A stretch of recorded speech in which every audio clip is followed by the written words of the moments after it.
ಎಲ್ಲ ಕನ್ನಡಿಗರು ಈ ಪ್ರಾಮಾಣಿಕ ಹೋರಾಟಗಾರನ ತ್ಯಾಗದ ಬಗ್ಗೆ ತಿಳ್ಕೊಳ್ಳಬೇಕು. ದಯವಿಟ್ಟು ಎಲ್ಲರೂ ಈ ವಿಡಿಯೋನ ಕೊನೆವರೆಗೂ ನೋಡಿ. ಈ ಕೊಳಕು ವ್ಯವಸ್ಥೆ ಇರೋ ಸಮಾಜದಲ್ಲಿ ಪ್ರಾಮಾಣಿಕವಾಗಿ ಹೋರಾಟ ಮಾಡೋದು ಅಷ್ಟು ಸುಲಭದ ಮಾತಲ್ಲ. ಅಂಥದ್ರಲ್ಲಿ ದೇಶದ ಪುಟ್ಟ ಪುಟ್ಟ ಹೆಣ್ಣು ಮಕ್ಕಳ ಮೇಲೆ ಮತ್ತೆ ಮಹಿಳೆಯರ ಮೇಲೆ ಆಗ್ತಿರೋ ಅತ್ಯಾಚಾರಕ್ಕೆ ಬೇಗ ಅತ್ಯಾಚಾರಿಗಳಿಗೆ ಕಠಿಣ ಶಿಕ್ಷೆ ಕೊಡಬೇಕು ಅನ್ನೋ ಕಾನೂನು ತರಬೇಕು ಅಂತ ಮಂಗಳೂರಿನಿಂದ ಡೆಲ್ಲಿವರೆಗೂ ನಡೀತಿದ್ದ ಒಂದು ಪಾದಯಾತ್ರೆಯಲ್ಲಿ ಕೆಆರ್ಎಸ್ ಪಕ್ಷದ ಲಿಂಗೇಗೌಡರು ಸಹ ಪಾಲ್ಗೊಂಡಿದ್ರು. ಆದ್ರೆ ನಿನ್ನೆ ಸೂರತ್ನ ಸಮೀಪ ಪಾದಯಾತ್ರೆ ಮಾಡೋ ಸಂದರ್ಭದಲ್ಲಿ ಒಂದು ಲಾರಿ ಅವರ ಮೇಲೆ ಹತ್ಕೊಂಡು ಹೋಗ್ಬಿಟ್ಟಿದೆ. ಅಲ್ಲೇ ಲಿಂಗೇಗೌಡರು ತೀರ್ಕೊಂಡಿದ್ದಾರೆ.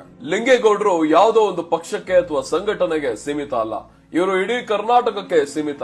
ಆದ್ರೆ ಸುದ್ದಿವಾಹಿನಿಗಳು ಇವರ ತ್ಯಾಗವನ್ನ ತಿಳಿಸೋ ಕೆಲಸ ಏನಕ್ಕೆ ಮಾಡ್ತಿಲ್ಲ ಅಂತ ಗೊತ್ತಿಲ್ಲ. ಲಿಂಗೇಗೌಡರು ಅಬಕಾರಿ ಇಲಾಖೆಯ ಇನ್ಸ್ಪೆಕ್ಟರ್ ಆಗಿದ್ರು. ಅದರಲ್ಲೇ ಬರೋ ಲಂಚದ ದುಡ್ಡಲ್ಲೇ ಆರಾಮಾಗಿ ಇರಬಹುದಿತ್ತು. ಆದ್ರೆ ಅವರು ಆ ಲಂಚದ ವ್ಯವಸ್ಥೆಯನ್ನ ಬಿಟ್ಟು ಭ್ರಷ್ಟ ಮುಕ್ತ ಸಮಾಜವನ್ನ ಕಟ್ಟಬೇಕು ಅಂತ ತಮ್ಮ ಕೆಲಸಕ್ಕೆ ರಾಜೀನಾಮೆ ಕೊಟ್ಟು ಲಂಚ ಮುಕ್ತ ಕರ್ನಾಟಕಕ್ಕಾಗಿ ಭ್ರಷ್ಟಾಚಾರದ ವಿರುದ್ಧ ಸಾಕಷ್ಟು ಪ್ರಾಮಾಣಿಕ ಹೋರಾಟಗಳನ್ನ ಮಾಡಿದ್ದಾರೆ. ಲಿಂಗೇಗೌಡರ ಪ್ರಾಮಾಣಿಕ ಹೋರಾಟಗಳು ಸಾಕಷ್ಟು ಹೋರಾಟಗಾರರಿಗೆ ಸ್ಫೂರ್ತಿ. ಲಿಂಗೇಗೌಡರ ಆತ್ಮಕ್ಕೆ ಶಾಂತಿ ಸಿಗಲಿ. ತಪ್ಪದೆ ಎಲ್ಲರೂ ಈ ವಿಡಿಯೋ ಕಮೆಂಟ್ ಸೆಕ್ಷನ್ ನಲ್ಲಿ ಇವರಿಗೆ ನಿಮ್ಮ ಸಂತಾಪವನ್ನ ಸೂಚಿಸಿ. ಹಾಗೆ ಪ್ರತಿಯೊಬ್ಬರಿಗೂ ಈ ವಿಡಿಯೋನ ಶೇರ್ ಮಾಡಿ. ಮಂಡ್ಯದಲ್ಲಿ ಮಾಜಿ ಮುಖ್ಯಮಂತ್ರಿ ಎಸ್.ಎಂ. ಕೃಷ್ಣರವರ ನಿಧನ ಆಗುತ್ತೆ. ಇಡೀ ಸರ್ಕಾರ ಬೆಳಗಾವಿಯ ಅಧಿವೇಶನವನ್ನು ಮೊಟಕುಗೊಳಿಸಿ ಒಂದು ದಿನ ಸರ್ಕಾರಿ ರಜಾ ಘೋಷಣೆ ಮಾಡಿ 3 ದಿನ ಶೋಕಾಚರಣೆಯನ್ನ ಘೋಷಣೆ ಮಾಡಿ ಇಡೀ ಸರ್ಕಾರ ಮತ್ತು ಆಡಳಿತ ಪಕ್ಷ ವಿರೋಧ ಪಕ್ಷಗಳು ಬಂದು ಮಂಡ್ಯದಲ್ಲಿ ಮದ್ದೂರು ಸೋಮನಹಳ್ಳಿಯಲ್ಲಿ ಅಂತ್ಯಕ್ರಿಯೆಯಲ್ಲಿ ಭಾಗವಹಿಸುತ್ತಾರೆ. ಮಾಜಿ ಮುಖ್ಯಮಂತ್ರಿಗಳಿಗೆ ಗೌರವವನ್ನು ಸಮರ್ಪಡಿಸುತ್ತಾರೆ. ಅದೇ ಮಂಡ್ಯ ಜಿಲ್ಲೆಯ ಮಾಜಿ ಪೊಲೀಸ್ ಅಧಿಕಾರಿ ಲಿಂಗೇಗೌಡರು, ಕೆಆರ್ಎಸ್ ಪಕ್ಷದ ಲಿಂಗೇಗೌಡರು ಮಹಿಳೆಯರ ಮೇಲೆ ನಡೀತಾ ಇರುವಂತಹ ದೌರ್ಜನ್ಯಗಳನ್ನ ಕಡಿಮೆ ಆಗಬೇಕು, ಶಿಕ್ಷೆ ಆಗಬೇಕು ಅಂತೇಳಿ ಕರ್ನಾಟಕದಿಂದ ದೆಹಲಿಯವರೆಗೂ ಪಾದಯಾತ್ರೆ ಮಾಡ್ಕೊಂಡು ಹೋಗ್ತಾ ಇದ್ರು. ಗುಜರಾತ್ನಲ್ಲಿ ರಸ್ತೆ ಅಪಘಾತದಲ್ಲಿ 3 ಜನ ನಿಧನರಾಗ್ತಾರೆ. ಅದೇ ಮಂಡ್ಯದ ಲಿಂಗೇಗೌಡರು ಹೋಗ್ತಾರೆ. ಕನಿಷ್ಠ ಪಕ್ಷ ಅದರ ಪಾರ್ಥಿವ ಶರೀರ ಮಂಡ್ಯಗೆ ಬರುತ್ತೆ. ಜಿಲ್ಲಾ ಉಸ್ತುವಾರಿ ಸಚಿವರು, ಜಿಲ್ಲಾಧಿಕಾರಿಗಳು, ಸ್ಥಳೀಯ ಶಾಸಕರು, ಸರ್ಕಾರದ ವತಿಯಿಂದ ಯಾರಾದರೂ ಹೋಗಿ ಒಂದು ಗೌರವವನ್ನು ಸಮರ್ಪಣೆ ಮಾಡಿದ್ರ? ಲಿಂಗೇಗೌಡರು ಏನಾದರೂ ಹೋಗಿ ಅವರ ಸ್ವಂತ ವಿಚಾರಕ್ಕೆ ಏನಾದರೂ ಹೋಗಿದ್ರ? ಅಧಿಕಾರದ ಆಸೆಗೆ ಏನಾದರೂ ಹೋಗಿದ್ರ? ಅವರು ಭ್ರಷ್ಟಾಚಾರದ ನಿರ್ಮೂಲನೆಗೆ ವ್ಯವಸ್ಥೆ ಸರಿ ಮಾಡಬೇಕು ಅಂತೇಳಿ ತಮ್ಮ ಪೊಲೀಸ್ ಹುದ್ದೆಗೆ ರಾಜೀನಾಮೆ ಕೊಟ್ಟು ಬಂದ್ರು ಅಂತ ಕೇಳ್ಪಟ್ವಿ ನಾವು.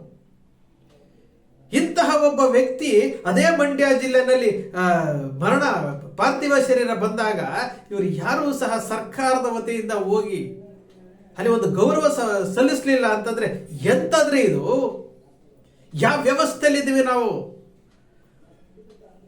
ವ್ಯವಸ್ಥೆಯ ವಿರುದ್ಧ, ಭ್ರಷ್ಟಾಚಾರದ ವಿರುದ್ಧ ಧ್ವನಿ ಎತ್ತುತ್ತಾ ಇದ್ದಾರೆ. ಭ್ರಷ್ಟಾಚಾರವನ್ನು ಹರಿದು ಕುಡಿದು ಬಿಟ್ಟಿದ್ದಾರೆ ಶಾಸಕಾಂಗ ಮತ್ತು ಕಾರ್ಯಾಂಗ ವ್ಯವಸ್ಥೆಯಲ್ಲಿ. ಅದಕ್ಕೆ ಧ್ವನಿಯಾಗಿ ಕೆಆರ್ಎಸ್ ಪಕ್ಷದ ರವಿಕೃಷ್ಣ ರೆಡ್ಡಿ ಮತ್ತು ತಂಡದವರು, ಸೈನಿಕರು, ಅವರು ಜನರಿಗೆ ಜಾಗೃತಿ ಮೂಡಿಸೋದಕ್ಕೆ ಇಷ್ಟೆಲ್ಲ ಮಾಡ್ತಾ ಇದ್ದಾರೆ. ಮಾಡ್ತಾ ಇರುವುದೇನ್ರಿ ಈ ಜನ? ಮಾಡ್ತಾ ಇರುವುದೇನು? ಓಟಿನ ಆಸೆಗೋಸ್ಕರಾಗಿ 2,000 3,000ಕ್ಕೋಸ್ಕರವಾಗಿ ನಿಮ್ಮನ್ನ ನೀವು ಮಾರ್ಕೊಳ್ತಾ ಇದ್ರಲ್ಲ. ಇದೇ ರವಿಕೃಷ್ಣ ರೆಡ್ಡಿ ಅವರು ಶಿಗ್ಗಾಂವ್ ಉಪಚುನಾವಣೆಯಲ್ಲಿ ಸ್ಪರ್ಧೆ ಮಾಡಿದ್ರು, ಪ್ರಾಮಾಣಿಕವಾಗಿ ಹೋರಾಟ ಮಾಡಿದ್ರು. ಎಷ್ಟು ಓಟ್ ಕೊಟ್ರಿ ನೀವು? ಎಷ್ಟು ಓಟ್ ಕೊಟ್ರಿ?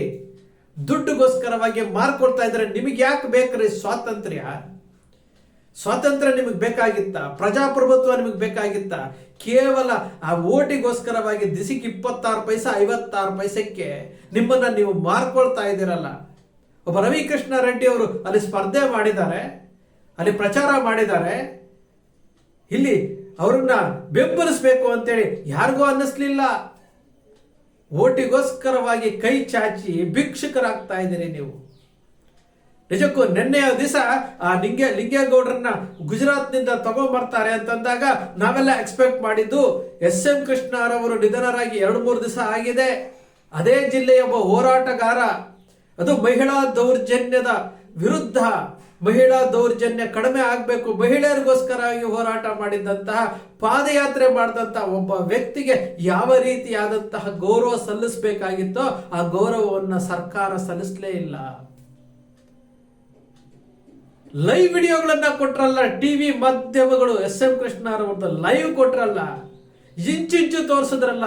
ಅದೇ ಒಬ್ಬ ಹೋರಾಟಗಾರ ಇವತ್ತು ಗುಜರಾತ್ನಿಂದ ಅಸನಿಗೆ ಮಹಿಳಾ ದೌರ್ಜನ್ಯಗಳ ಬಗ್ಗೆ ಏನು ಜಾಗೃತಿ ಮೂಡಿಸೋದಕ್ಕೆ ದೆಹಲಿಯವರೆಗೂ ಪಾದಯಾತ್ರೆ ಮಾಡ್ತಾ ಇದ್ದಂತ ಒಬ್ಬ ಲಿಂಗೇಗೌಡರ ಅಂತ್ಯಕ್ರಿಯೆ ವಿಚಾರವನ್ನ ಅವರ ಬಗ್ಗೆ ಯಾವ್ದಾದ್ರು ಮಾಧ್ಯಮಗಳು ಪ್ರಸಾರ ಮಾಡಿದ್ರೇನ್ರಿ?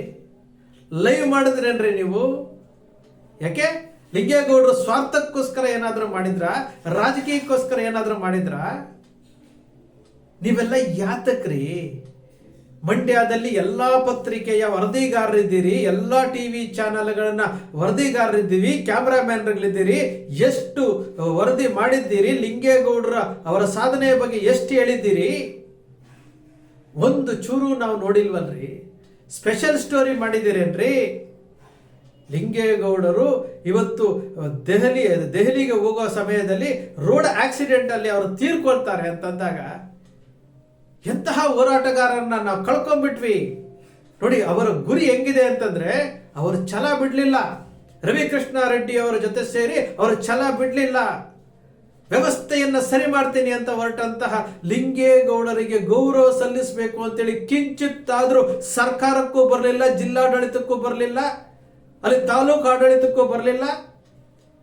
ಉಸ್ತುವಾರಿ ಸಚಿವರು ಚಲುವರಾಯಸ್ವಾಮಿ ಅವರು, ಲೋಕಲ್ MLA ರವಿ ಗಣಿಗ ಅವರು, ಎಲ್ಲಿ ಹೋದ್ರಿ ನೀವೆಲ್ಲಾನು? ಈ ವ್ಯವಸ್ಥೆ ಪ್ರಜಾಪ್ರಭುತ್ವ ವ್ಯವಸ್ಥೆನಲ್ಲಿದ್ದೀರಾ ನೀವೆಲ್ಲಾನು?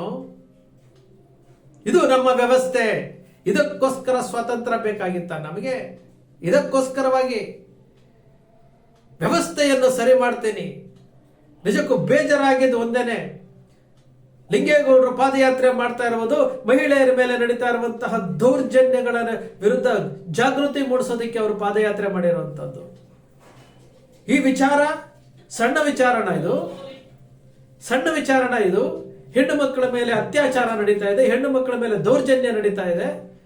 ಅದರ ಬಗ್ಗೆ ಜಾಗೃತಿ ಮೂಡಿಸುವಂತ ಅಭಿಯಾನ ಮಾಡಿಕೊಂಡ್ರೆ ಎಷ್ಟು ಜನ ಅವರಿಗೆ ಸಪೋರ್ಟ್ ಕೊಡ್ತಾ ಇದ್ದೀರಿ? ಇದು ನಮ್ಮ ದೇಶ ಇವತ್ತು ಅಧೋಗತಿಗೆ ಹೋಗ್ತಾ ಇರೋದಕ್ಕೆ ಒಂದು ಸ್ಪಷ್ಟ ನಿದರ್ಶನ.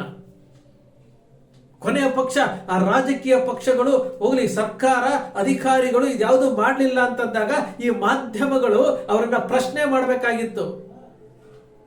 ಜಿಲ್ಲಾ ಉಸ್ತುವಾರಿ ಸಚಿವರನ್ನ ಪ್ರಶ್ನೆ ಮಾಡಬೇಕಾಗಿತ್ತು, ಮುಖ್ಯಮಂತ್ರಿಗಳನ್ನ ಪ್ರಶ್ನೆ ಮಾಡಬೇಕಾಗಿತ್ತು.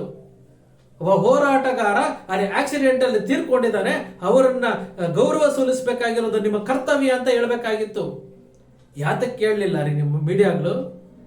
ಇದು ಸುದ್ದಿ ಅಲ್ವಾ ನಿಮ್ಗೆ? ಒಬ್ಬರಿಗೊಂದು ಇನ್ನೊಬ್ಬರಿಗೊಂದು ಯಾಕೆ ಮಾಡ್ತೀರಿ? ಯಾತಕ್ ಮಾಡ್ತೀರಿ?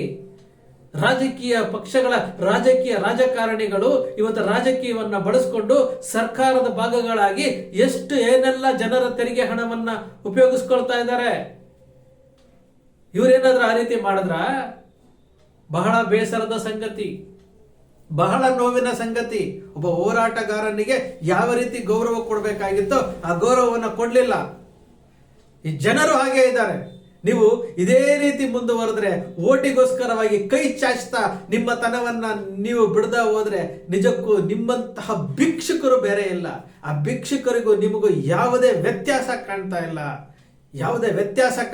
ಇದಕ್ಕೋಸ್ಕರಗೆ ಮಹಾತ್ಮ ಗಾಂಧಿಯವರು, ಸುಭಾಷ್ ಚಂದ್ರ ಬೋಸ್ ಅವರು, ಭಗತ್ ಸಿಂಗ್, ಸಂಗೊಳ್ಳಿ ರಾಯಣ್ಣ, ಕಿತ್ತೂರು ರಾಣಿ ಚೆನ್ನಮ್ಮ, ಚಂದ್ರಶೇಖರ್ ಆಜಾದ್ ಇಂಥವರೆಲ್ಲ ನಿಮಗೋಸ್ಕರವಾಗಿ ಸ್ವತಂತ್ರಕ್ಕೋಸ್ಕರ ಹೋರಾಟ ಮಾಡಿ ಬ್ರಿಟಿಷರಿಂದ ಜೀವವನ್ನ ಕಳ್ಕೊಂಡ್ರಲ್ರಿ. ಅವರು ನಿಮಗೋಸ್ಕರ ಮಾಡಿದ್ದು. ನೀವು ಮಾಡ್ತಾ ಇರೋದೇನು? ರಾಜಕಾರಣಿಗಳು ಅದು ನಿಮ್ಮ ತೆರಿಗೆ ಹಣವನ್ನ ಲೂಟಿ ಮಾಡಿ, ನಿಮ್ಮ ತೆರಿಗೆ ಹಣವನ್ನ ಇಟ್ಕೊಂಡು ಲಾಭ ಮಾಡಿಕೊಂಡು ನಿಮಗೆ ನಾಯಿಗಳಿಗೆ ಬಿಸಾಕ್ದಂಗೆ ಭಿಕ್ಷುಕರ ರೀತಿಯಲ್ಲಿ ಒಂದು ಓಟಿಗೆ ಇಷ್ಟು ಅಂತ ಬಿಸಾಕ್ತಾರೆ. ಅದನ್ನ ನೀವು ತಗೊಂಡು ಅವರಿಗೆ ಜೈಕಾರ ಹಾಕ್ತೀರಿ ಅಂತಂದ್ರೆ ಬದಲಾವಣೆ ಎಲ್ಲಿಂದ ಆಗುತ್ರಿ? ಸ್ನೇಹಿತರೆ, ನಿಮ್ಮ ಅಕ್ಷರ ಮೀಡಿಯಾ ಯಾವತ್ತು ವ್ಯವಸ್ಥೆಯ ವಿರುದ್ಧ ಮಾತನಾಡುತ್ತೆ. ವ್ಯವಸ್ಥೆ ಸರಿ ಮಾಡಬೇಕು, ಹೆಣ್ಣು ಮಕ್ಕಳ ಮೇಲೆ ನಡೀತಾ ಇರುವಂತಹ ದೌರ್ಜನ್ಯಗಳು ಕಡಿಮೆ ಆಗಬೇಕು, ನ್ಯಾಯ ಸಿಗಬೇಕು ಅಂತ ಹೋರಾಟ ಮಾಡುತ್ತೆ. ಲಿಂಗೇಗೌಡರು ಏನು ಮಹಿಳಾ ದೌರ್ಜನ್ಯದ ಬಗ್ಗೆ, ಭ್ರಷ್ಟಾಚಾರದ ವಿರುದ್ಧ ಹೋರಾಟ ಮಾಡಿದಂಥವರು, ಅವರಿಗೆ ನಿಮ್ಮ ಅಕ್ಷರ ಮೀಡಿಯಾ ಯಾವತ್ತಿಗೂ ಸಹ ಮನಸ್ಸಿನಲ್ಲಿ ಇಟ್ಕೊಳ್ಳುತ್ತೆ. ಯಾವತ್ತಿಗೂ ಸಹ ಅವರ ಏನು ಸೇವೆ ಇದೆಯಲ್ಲ ಎಲ್ಲ ಜನರಿಗೂ ಮಾದರಿ ಆಗಬೇಕು. ಸ್ನೇಹಿತರೆ, ನಿಮ್ಮ ಅಕ್ಷರ ಮೀಡಿಯಾ ಯಾವತ್ತೂ ಸೃಷ್ಟಿ ಮಾಡೋದಿಲ್ಲ, ಕಲ್ಪನೆ ಮಾಡೋದಿಲ್ಲ, ವಾಸ್ತವದ ವಿಚಾರವನ್ನು ವಿಶ್ಲೇಷಣೆ ಮಾಡುತ್ತೆ. ನಿಮ್ಮ ಅಕ್ಷರ ಮೀಡಿಯಾದ ವಿಶ್ಲೇಷಣೆ ನಿಮ್ಗೆ ಇಷ್ಟ ಆಯ್ತು ಅಂದ್ರೆ ಸಬ್ಸ್ಕ್ರೈಬ್ ಆಗಲಿಲ್ಲ ಅಂದ್ರೆ ಸಬ್ಸ್ಕ್ರೈಬ್ ಮಾಡ್ಕೊಳ್ಳಿ, ಪಕ್ಕದಲ್ಲಿ ಕಾಣುವಂತ ಬೆಲ್ ಐಕಾನ್ ಪ್ರೆಸ್ ಮಾಡಿ, ಶೇರ್ ಮಾಡಿ, ಪ್ರೋತ್ಸಾಹ ನೀಡಿ.